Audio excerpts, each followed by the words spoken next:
Bear infinitive चल रहा है ना, बेयर इन्फिनेटिव में पॉइंट नंबर 2 तक पढ़ा चुके थे।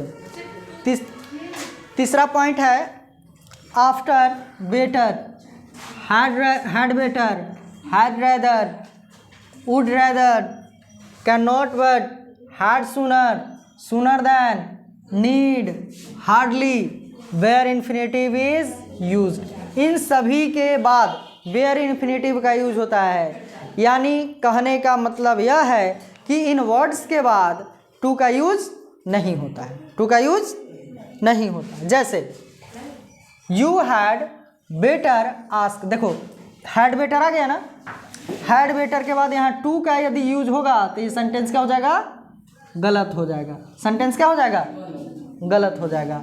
You had better ask permission, तुम्हारे लिए अच्छा होगा कि परमिशन लेकर जाओ। अब ध्यान दो, they had sooner run than walk, मतलब दे हैड, वे जो है जल्दी चले जाते हैं, दौड़ लेते हैं चलने के बजाय चलने की जगह। तो इस सूनर, जैसे देखो हैड सूनर आ गया ना, तो इसके बाद टू का यूज नहीं हुआ है, क्या नहीं हुआ है। तो यही कहा जा रहा है कि इन सभी वर्ड्स जो है better, had better, had rather, would rather, can not but, had sooner, sooner than, need, hardly, इन सभी के बाद बेयर इन्फिनेटिव यानी टू का यूज नहीं होता है। अब देखो चौथा पॉइंट क्या है, after help, no, either, bare infinitive और full infinitive can be used. ध्यान दो, हेल्प, नो, आइदर के बाद बेयर इन्फिनेटिव, मतलब कि टू का यूज नहीं भी हो सकता है और टू का यूज हो भी सकता है। यानी बेयर इन्फिनेटिव और फुल इन्फिनेटिव दोनों का यूज हो सकता है।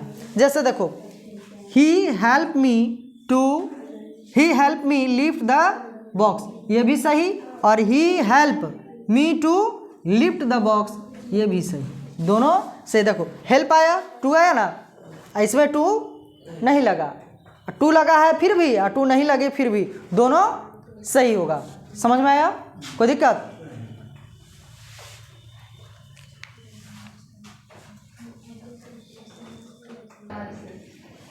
देखो पॉइंट नंबर 5 है, when we connect two infinitives with and और except but then bare infinitive is used with it. ध्यान दो, जब हम दो इन्फिनेटिव को विद से एंड, दो इन्फिनेटिव को एंड से और से, एक्सेप्ट बट देन और देन से कनेक्ट करते हैं, जोड़ते हैं, तो इसके साथ बेयर इन्फिनेटिव का यूज होता है। जैसे देखो he does nothing but play, वह कुछ नहीं करता लेकिन खेलता है। देखो बट से दो जुड़ रहा है वर्ब, प्ले और नथिंग, तो इसके बीच में जो है टू का यूज नहीं होगा, या इसके बाद इसके पहले टू का यूज नहीं होगा। सी डज नथिंग बट स्लीप, वो कुछ नहीं करती है लेकिन सोते रहती है। अब ध्यान दो, वाई और वाई नॉट है, why plus bare infinitive is use to ask question, why plus bare infinitive यानी वाई के बाद बेयर इन्फिनेटिव का यूज क्वेश्चन करने के लिए किया जाता है। किसके लिए? क्वेश्चन करने के लिए। और यह क्वेश्चन जो है स्टूपिड और पॉइंटलेस के लिए किया जाता है। जैसे देखो why hire a car, car क्यों मंगाना, कार क्यों मंगाना, हायर क्यों करना। वाई वरी अबाउट दिस, इसके बारे में चिंतित क्यों होना, मतलब इसके बारे में चिंता मत करो।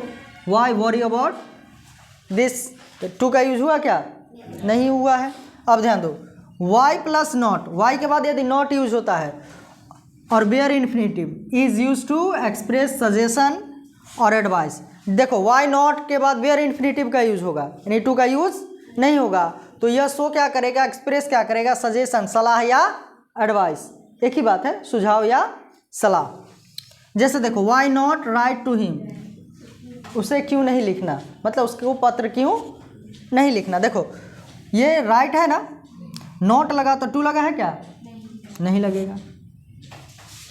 अब ध्यान दो, why not ask him to help, उसे मदद के लिए क्यों नहीं पूछा जाए या क्यों नहीं पूछे। तो देखो आस्क के बाद टू लगा क्या?